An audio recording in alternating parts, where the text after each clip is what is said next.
Esto, aunque no parezca, es una consola Xbox 360, fabricada partiendo de una placa original y con algunas piezas recicladas. Pues este es el proceso de cómo estoy fabricando mi consola Xbox 360 portátil y te mostraré cómo lo hice en este video, así que vamos allá. Ok, mis panas, por acá tenemos nuestra placa de consola Xbox 360, el cual hemos dividido y reconectado por toda la mitad, logrando que esta siga funcionando. Esto con la única intención de poder doblar esta placa por todo el centro y de esta manera reducir su tamaño en un 50%. Antes de cerrar esta placa será necesario tomar en cuenta algunas modificaciones, pues estas serán más fácil de hacer antes de cerrar por completo esta placa. Analizando un poco esta, nos damos cuenta que tiene muchos componentes, el cual proporcionan una altura que a la hora de cerrarla se multiplicará por 2. Esto lo podemos solucionar eliminando algunos componentes y trasladando otros, pues algunos, como estos conectores, se pueden eliminar sin ningún problema, pero otros como condensadores y bobinas será necesario ubicarles otro lugar. Y no se me ocurrió una mejor idea que pasar todos estos componentes a una sola sección. La idea principal es tener todos los componentes de mayor tamaño de un solo lado. De esta manera tendremos un lado un poco más plano y otro con todos los componentes. Así que empezaré a desoldar cada uno de ellos hasta dejar toda esta zona libre, para luego ubicarlos de forma ordenada y horizontal, pero esta vez del lado contrario. Nos viene quedando de esta manera. Se me ocurrió unir todas las líneas negativas en un solo punto y llevar todos los positivos en cables individuales hasta su punto de origen. De esta misma forma seguiré haciendo con los demás condensadores, así como también una bobina de 12 voltios que extendí con un cable de mayor grosor. Ahora bien, como pueden darse cuenta, justo en el lado donde se encontraban todos estos componentes se encuentra un poco más libre, pero aún siguen habiendo otros que debemos seguir reubicando, como lo son estos 3 condensadores y este par de bobinas que debemos encontrarles un lugar en la sección de al lado. Y justo acá es donde empiezan los problemas, pues al no haber más espacio necesitaremos eliminar algunos conectores, como el conector del panel frontal. Pero entonces, a ver, si eliminamos este conector no podremos encender nuestra consola. Pues no precisamente, ya que por suerte este modelo de placa posee unos pines que al puentearlos se puede encender sin ningún problema. Así que sin pensarlo dos veces eliminaremos este conector. Ya con el espacio libre podemos pensar en seguir reubicando demás componentes, el cual ya he desoldado y tenemos listos para encontrarles un mejor lugar. Así que prepararé la zona con algo de pegamento instantáneo y unos pedacitos de cinta adhesiva, pues esto me ayudará a aislar un poco mejor los pines que han quedado descubiertos debido al conector que hemos eliminado. Una vez terminado, presentamos las 2 bobinas que ubicaremos justo en este lugar, y al saber que calzan perfectamente le soldaré un cable a cada terminal y terminaré por colocarlas en el lugar ya planificado. Soldaré cada uno de sus cables debidamente en el lugar correspondiente y nos ha quedado de esta manera. Todos los componentes que pueden generar volumen ahora los encontramos en una sola sección de la placa, dándonos como resultado una de las 2 secciones un poco más libre de esos componentes que terminaban agregándole un poco más de volumen. Pero a ver, ¿todas estas adaptaciones afectarán en el funcionamiento de nuestra consola? Pues eso es exactamente lo que estamos a punto de averiguar. Así que conectamos el monitor, fuente de poder y el fan ventilador. Presionamos el botón de power en nuestra consola y esta sigue funcionando sin ningún problema. Pues es más que esperarse que funcione con normalidad, ya que no hemos eliminado ningún componente importante, simplemente lo hemos cambiado de lugar. Esto nos permitirá darle un poco más de espacio a los demás componentes que necesitaremos agregar, como por ejemplo el almacenamiento, el cual no está conectado, pero es más que necesario para que la consola pueda arrancar por medio del programa Aurora y ejecutar juegos guardados en este.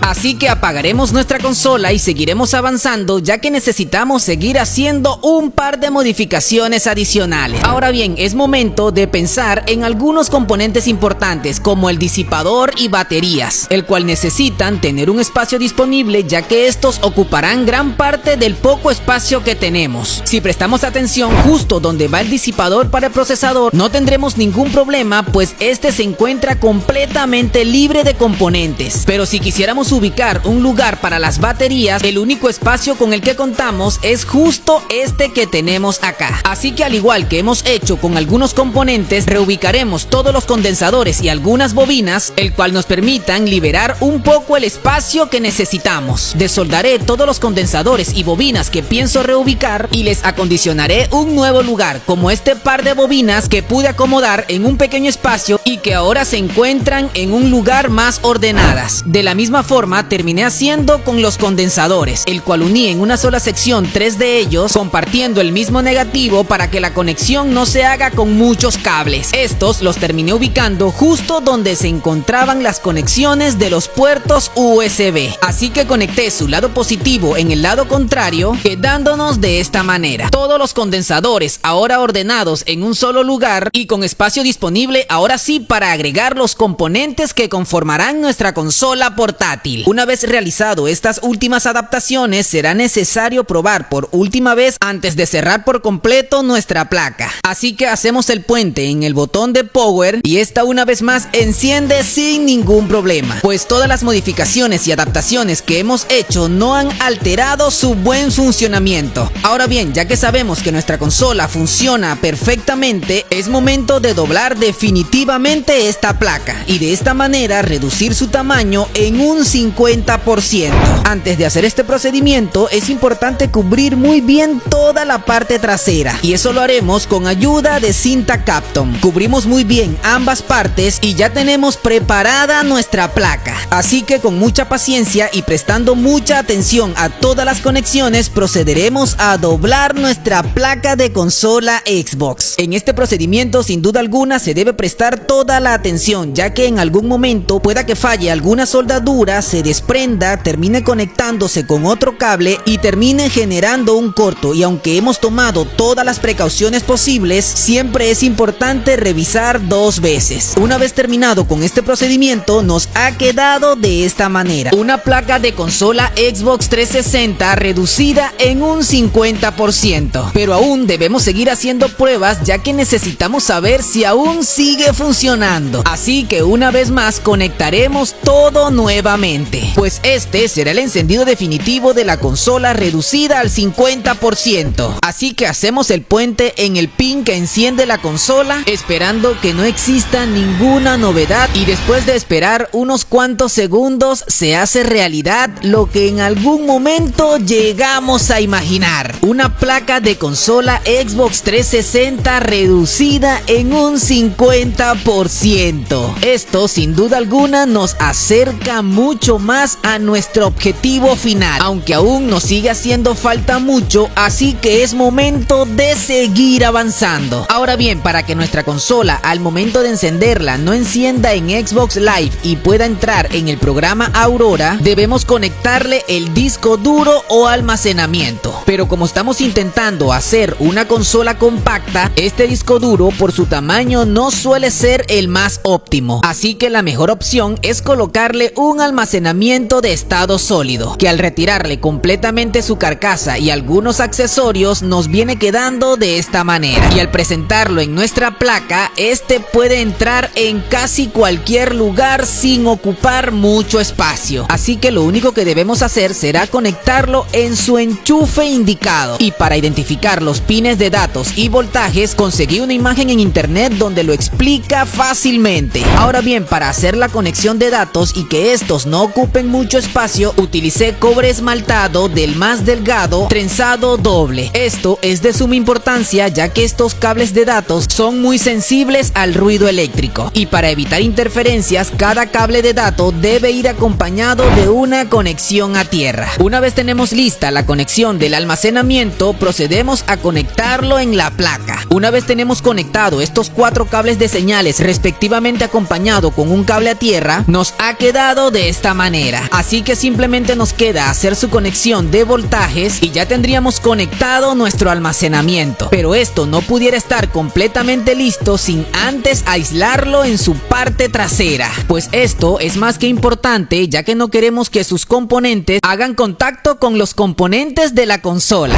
Ahora bien, ya tenemos la conexión de nuestro almacenamiento. Pero para seguir haciendo pruebas necesitaremos conectarle un mando por conexión USB. Para ello nos apoyaremos de nuestro diagrama, el cual nos indica por dónde pasan las vías de la conexión USB que hemos retirado para darle espacio a los condensadores. Si seguimos estas líneas nos damos cuenta que su recorrido nos hace llegar a un punto que fácilmente podemos identificar. Así que rasparemos estos dos puntos para luego aplicarle un poco de estaño. Y todo esto para que sea más fácil soldarle un cable de color verde en los datos positivos y un cable de color blanco en los datos negativos. Para completar la conexión de nuestro puerto USB necesitaremos un cable que nos proporcione 5 voltios y un cable negativo o conexión a tierra. Hecho esto, ya tenemos la conexión lista para nuestro mando conectado por vía USB. Para conectar este mando eliminaré por completo su puerto USB, pues este ya no será necesario, y descubriremos sus cables internos para luego conectarlos respetando cada uno de sus colores y aislándolos con cinta adhesiva. De esta manera ya tenemos la conexión de nuestro mando conectado por vía USB. Así que es momento de hacer algunas pruebas. Una vez más encendemos nuestra consola, esperamos unos cuantos segundos y vemos cómo esta enciende con normalidad, aunque lo más importante es que reconozca nuestro almacenamiento con el programa Aurora y todos los juegos instalados, y adicional a ello el mando que recientemente hemos conectado. Después de esperar unos segundos vemos que hay lectura de nuestro disco sólido. El mando funciona perfectamente y apreciamos todos los juegos que le hemos pasado. Ahora bien, es momento de hacer algunas pruebas y medir las temperaturas que puede alcanzar corriendo algunos juegos. Y se me ocurrió por abrir uno de los juegos más exigentes para esta consola, GTA V. Así que revisamos sus temperaturas antes de abrir el juego, tomando en cuenta que tenemos un disipador de menor perfil que el original. Una vez el juego empieza a cargar, me aparece una alerta el cual no me permite disfrutar del juego, así que decidí en probar otro, en este caso Call of Duty Black Ops. Una vez inició el juego, no dejé de probarlo por aproximadamente 15 minutos, con la única intención de saber qué temperaturas podía alcanzar con este disipador que es de un menor tamaño que el original. Una vez consideré que tenía un buen rato jugando, era momento de saber qué temperaturas tenía el procesador, y me sorprendió al saber que este apenas alcanzaba los 60 grados centígrados, aunque es importante aclarar que el ventilador está bloqueado al 75%, manteniendo un buen flujo de aire constante. Así que sabiendo esto, es momento de fabricarle una disipación óptima que al menos pueda mantener estas temperaturas, con la única diferencia de que todo esto debe estar compactado en un menor tamaño, pues el ventilador y el disipador suman aproximadamente 5 centímetros de altura, y si queremos un disipador eficiente pero que no ocupe mucho espacio, entonces tendremos que fabricarlo por nuestra cuenta. Para fabricar este disipador me fui a un lugar donde venden piezas recicladas de computadoras y me puse a buscar entre las diferentes cajas algo que nos pudiera servir. Al no encontrar un disipador que contenga todo lo que necesito, decidí comprar varias piezas donde cada una posee algo que pudiéramos utilizar. Una vez en casa sacamos todas estas piezas y las llevamos todas a la estufa para luego calentarlas y extraerles las piezas que necesitamos. De algunos disipadores extraeremos los headpipes, de otros el radiador y de uno último la pequeña plancha de cobre. De todos estos disipadores nos ha quedado únicamente que estas piezas, así que estas serán las que usaremos para fabricar nuestro disipador personalizado. Ahora bien, como tenemos pensado hacer esto, es muy sencillo. Esta pequeña lámina de cobre será la que irá posada en el procesador y la encargada de recolectar el calor y enviarlas a la segunda pieza, que en este caso serán los headpipes. Estos headpipes, debido a su forma, calzan perfectamente en este lugar y se encargarán de transportar el calor a la tercera pieza fundamental, que en este caso será el disipador. Por último, a este diseño de disipador le incorporaremos la turbina, el cual ha sido reciclada de una laptop vieja usada. Así que es momento de concretar esta idea. Debido a que el radiador posee un par de agujeros por donde pueden pasar perfectamente los headpipes, presentamos provisionalmente y como si de Lego se tratase, todas estas piezas encajan perfectamente.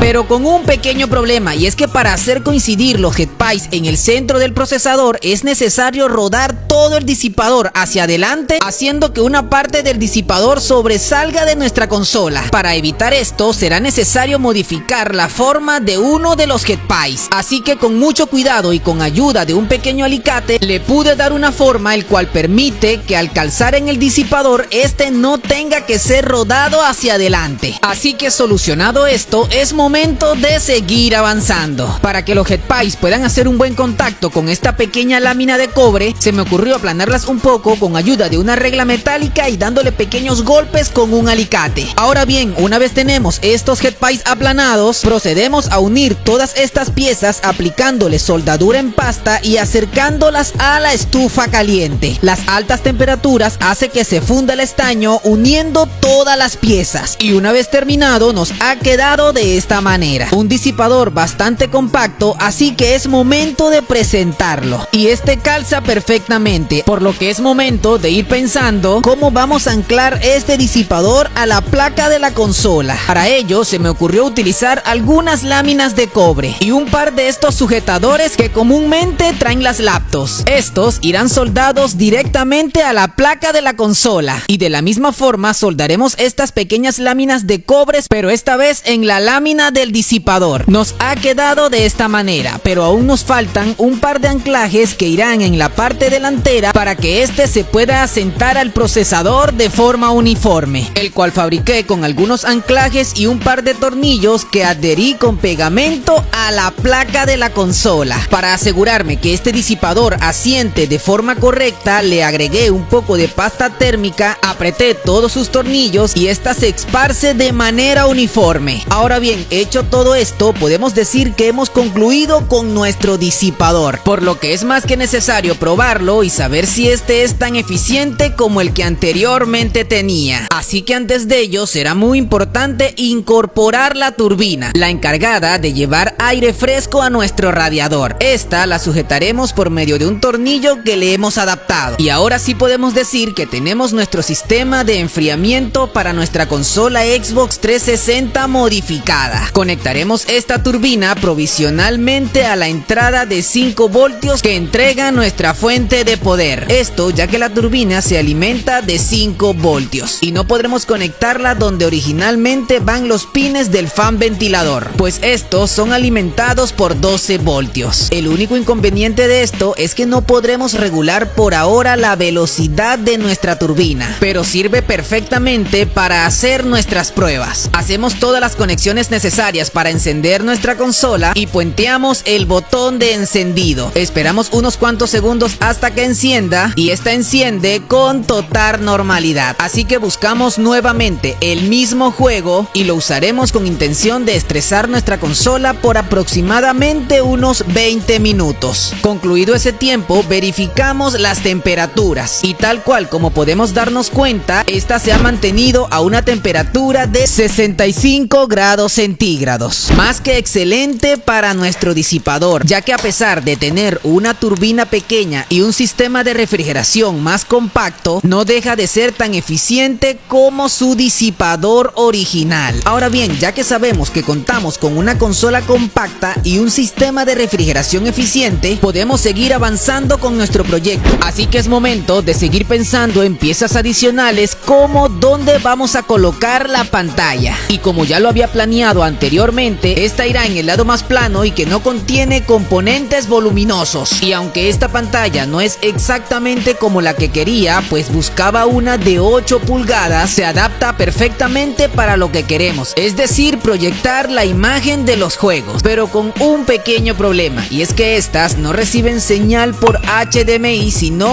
por video componente. Aunque no está de más hacerle una pequeña prueba y saber exactamente cómo se aprecia la imagen. Para ello ubicaremos el cable de señal de video componente y soldaremos un cable directamente a la señal AV1. De igual forma soldaremos un cable a tierra o negativo y este lo soldamos en la señal a tierra de la placa de la pantalla. Alimentaremos esta pantalla con 12 voltios y haciendo un pequeño puente seleccionamos la señal AV1. Conectamos provisionalmente la fuente de la consola y procedemos a encenderla. Y de esta manera podemos ir apreciando cómo se verá nuestra consola portátil Xbox 360. Sin duda alguna estamos más cerca de lograr nuestro objetivo. objetivo y de cumplir el sueño de tener una consola portátil Xbox 360, 100% fabricada de forma casera y lo mejor de todo, reciclando componentes que muchos creerían que no servirían para nada. Espero, mi pana, que este video te haya gustado, te haya entretenido y te haya servido de alguna información. No olvides suscribirte a este canal y ya sabes dónde nos vemos en un siguiente videito. Chao, chao.